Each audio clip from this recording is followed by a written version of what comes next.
ازيكم يا حبايب حسنا عاملين؟ هنعمل بقى فرخه مشويه في الكيس الحراري. معايا بصلايه ببشر عليها بدوق كده بشرتين جوز الطيب وفلفل وملح، وشوحتها شويه ونزلت عليها بالرز وحطيت لها الملح بتاعها، وبعدين نزلت عليها بنص كوبايه ميه. سبت الرز لما شرب كوبايه الميه، وكنت بشره قطايه وبصلايه بالملح والفلفل دحكاهم ونزلت بهم على الرز.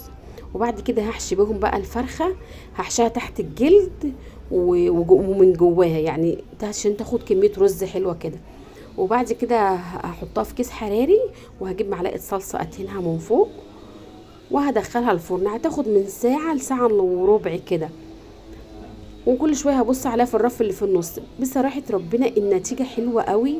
اللحم بتاع الفراخ نفسه مهري كده، والرز بتاعها مفلفل كده وجميل بجد. جربوا الطريقه حلوه قوي.